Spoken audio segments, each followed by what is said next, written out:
Hi, my name is Maureen Windisch, and I am Manager of Consumer Insights for Midwest Dairy.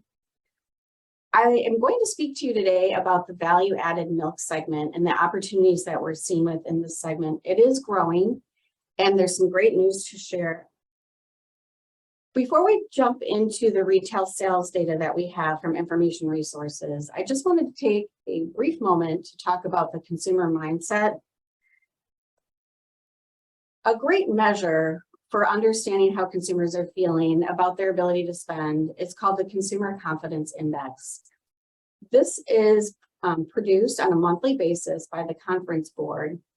We can see here it's trended over a long period of time, and more recently it has dipped below 100. Numbers above 100 indicate that consumers are feeling pretty confident about their ability to go out and spend on the things that they want. But as I mentioned, more recently this has dipped below 100, and so we know that consumers are feeling a little shaky given the rise in inflation and some other things going on just in the macro global environment that has impacted their feelings about their ability to spend in the future. Hopefully, we will see a return to positive or above 100 numbers, but that remains to be seen. So we will continue to track this so that you have an understanding of how consumers are feeling about their ability to spend in the future. Now we'll go ahead and take a look at milk retail sales and what's been going on in the milk category in total. Year over year, as many of you know, milk has been struggling for quite some time. During the pandemic, we did see a jump in sales as people were racing to stores to stock up on supplies such as milk, and milk volumes grew 2.2%. The following year, in 2021, that growth contracted at an abnormal rate given the prior growth rate of 2%. And more recently, we are seeing a return of kind of normal milk trends, 3.8%, negative 3.8% with this most current data. So a normalization, more or less, of that negative milk trend prior to the pandemic. So in the context of a negative category, we'll talk about the value-added milk segment and the growth opportunities here. The value-added milk segment includes the following products: lactose-free and reduced milk, organic, health-enhanced milk, which is ultra-filtered products and those fortified with extra nutrients such as DHA, and pre and probiotics. That is a cultured product, and it cannot be a yogurt drink. So all of these products combined, all of these attributes are within the value-added milk segment. This is a segment that's been defined by DMI, and so I'm using, their definition for how we're looking at this category. These segments can be broken out to some extent, although they're not mutually exclusive.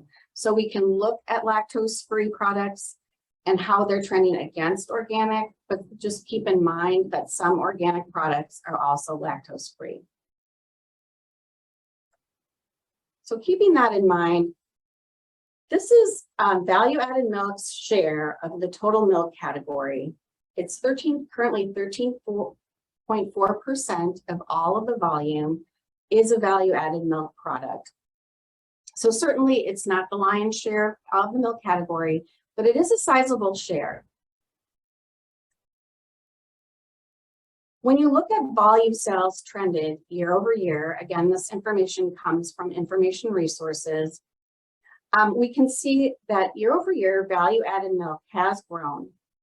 Most recently, the growth rate was 2.6%, and that was on top of a 7.1% rate prior year, and healthy growth the prior year before that. So consistent growth in this segment year over year, most recently 2.6%. When you look at those volumes relative to the plant-based alternatives, you can see that the volume for plant-based is less than value-added milk, and that has been the case for quite some time. The gap between value-added milk and plant-based alternatives is widening, and value-added milk is growing at a faster rate as plant-based alternatives have flattened more recently. So the growth rate, 0.0%, that reflects plant-based alternatives, and there is no growth in the most recent data from IRI.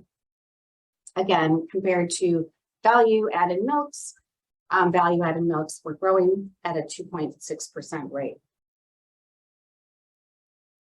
Wanted to just take a moment here and talk about plant-based in total, looking at the different types: almond beverage, oat beverage, soy beverage, and coconut beverage.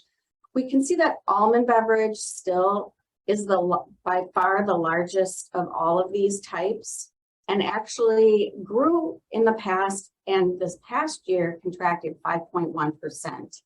So that segment of plant-based alternative milks did see a decline, perhaps for the first time in quite some time. Oat is the only growing segment. It is now the second largest segment within plant-based. It grew almost 50% this past year on top of very high growth rates in the past. Again, it's the second most popular variety at this point. Soy continues to decline. It declined in almost another 10% on top of 8% declines the prior year. And so we're seeing, year-over-year declines within the soy beverage. Coconut beverage had been trending positive and went negative with this most current view of IRI, down 10%, where it had been growing in the 2 prior years. So the plant-based alternatives are not growing.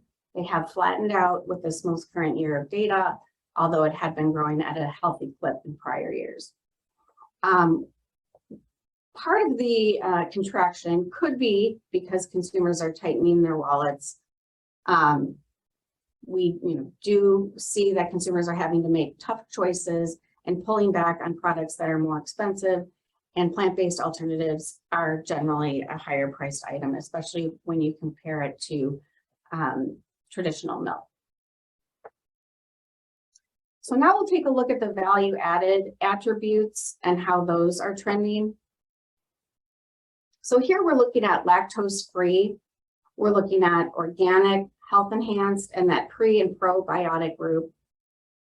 Across all of these types, lactose-free is the lion's share of the business, although organic, which I mentioned earlier, these are not mutually exclusive types, but just tracking. So lactose-free is growing at a healthy rate, 7.3% on top of double-digit growth rates the prior 3 years. We can see a dip in organic. Again, consumers probably having to make tough choices with how they're spending their money today. And it would not be surprising to see that there would be contraction on that item, which tends to be more expensive than some other options like traditional milk. Health enhanced milk growing at almost 10% on top of very healthy growth rates, double-digit growth rate the year before. This continues to rise in share and currently represents a sizable opportunity within this segment. Pre and probiotics are not, that big, but although we are seeing a growth rate of 52%, so that is, very high growth, although that is a smaller segment in total. So just wanted, again, that is a brief update of the value-added milk segment and what's going on in the category. Did want to let you know that we recently held a webinar.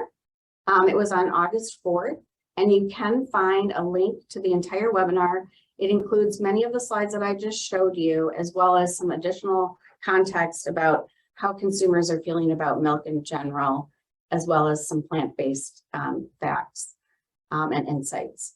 So you can go to Midwest Dairy. You can see the link here on this page.